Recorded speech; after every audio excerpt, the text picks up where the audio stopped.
Now, I am not going to sit here and state they were good on offense in terms of the running game because A.J. Brown was not there. That would be irresponsible.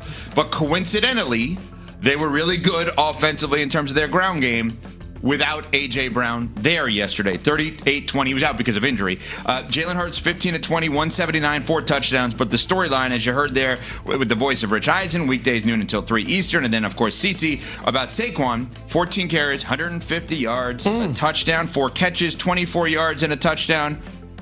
Why was the Eagles' offense better yesterday? And is it telling us anything here with A.J. Brown out yesterday? Well, it was interesting that their offense was better considering Cam Jurgens, their all-world center, was out of the lineup yesterday. But I thought that the Eagles did a great job of being able to get a hat on a hat and get Saquon to the second level. And when you see him get past the line of scrimmage is when you truly see how special he can be. The acceleration, the burst, it's all still there. It's just a matter of the lanes being available to him. And yesterday they were. He took full advantage of it. Conversely, that Giants defense, they weren't gapped out up front. Guys not playing assignment football, and then guys not being able to get Saquon down once he breaks the first wave and gets to the second and third level of the defense. The missed tackles are a thing.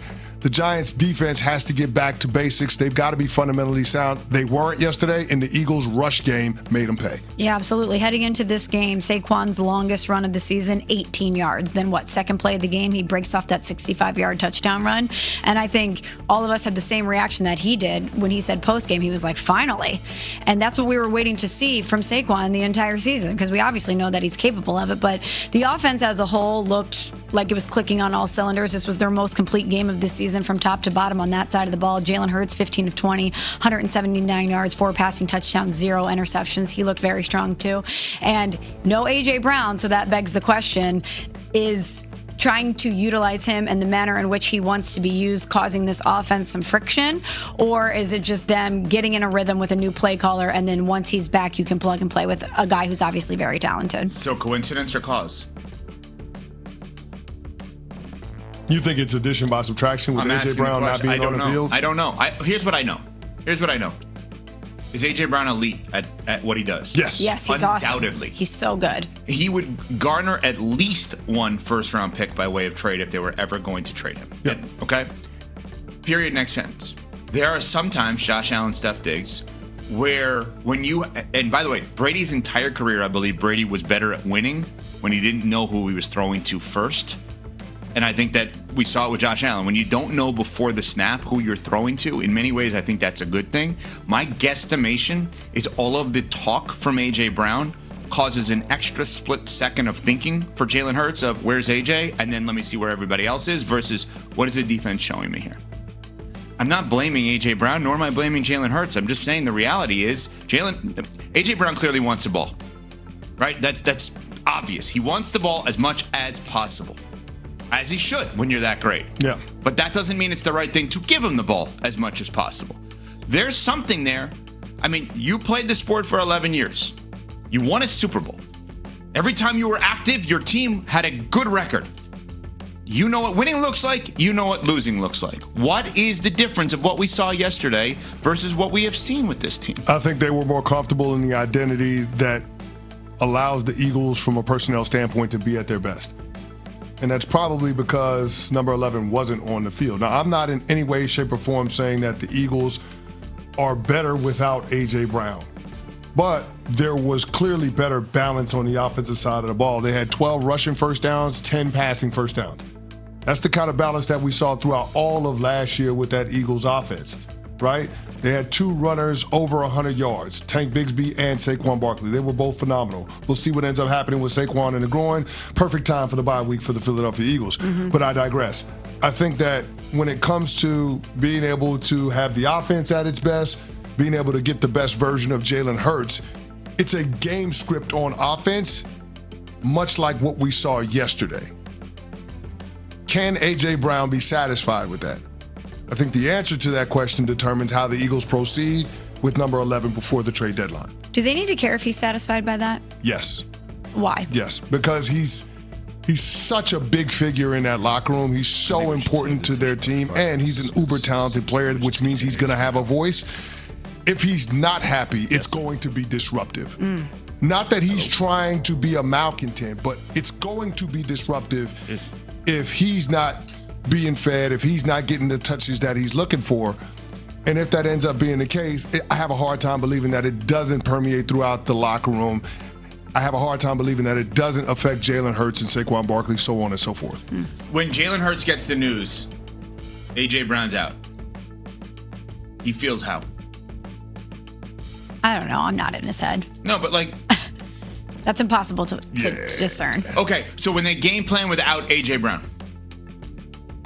Well, if you're concerned about his satisfaction with the game plan, if you're worried about trying to feed him a certain amount, and if you don't, you're worried about what his public reaction will be on social media and or towards the media as a whole, if that thought is freed from your mind, maybe Kevin Patullo is more empowered to draw things up in a certain way when he's not concerned about his star wide receivers' potential discontent. It doesn't seem like there's logic to trade him, but... I will say this. Yeah. When A.J. Brown is out, there is no panic in Jalen Hurts. He's not concerned. Okay, that's a major statement you just made. He has Devontae Smith. He targeted Devontae 9 times on his 20 pass attempts. He's not tripping. Not to say that A.J. Brown is not a dog, because he absolutely is, and I in no way, shape, or form want to disparage the type of player that A.J. Brown is, because he is absolutely phenomenal. I think he's a top 5 receiver in our game. But that said, A.J. Brown out of the lineup, no panic, no worry from Jalen Hurts.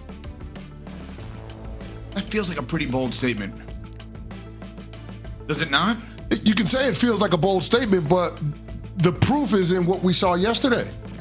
That's an MVP quarterback yesterday. That was one of the best games we've seen from Jalen Hurts this year. And your 4 MVP touchdowns, caliber no running picks. back, and your MVP 141.5 passer rating.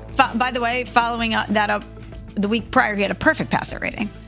2 weeks in a row, he's been awesome. And your MVP caliber running back looked like an MVP caliber running back. Yes.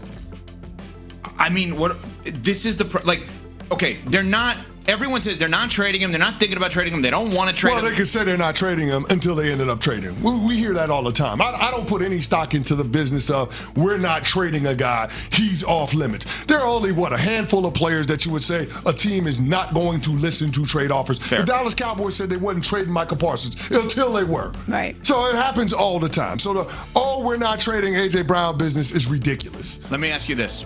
Can they show A.J. Brown, and he was there, he doesn't need extra vision of this, but can they show him what happened yesterday and say, can we do this with you, please? Can we do this where you're part of this? But Ev, he already told you that this is not enough for him. He's already said it. He put it out in an Instagram post days after they won the Super Bowl.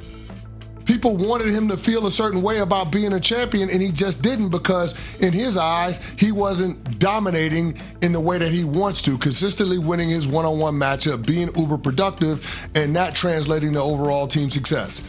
He doesn't like the alternative path to victory that the Philadelphia Eagles routinely showed last year.